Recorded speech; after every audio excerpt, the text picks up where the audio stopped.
saben wayah wengi mikirno isi ati opo tenan tresno iki dadi siji mantep panggonku mikir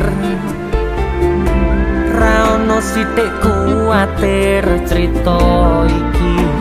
bakal apik keulang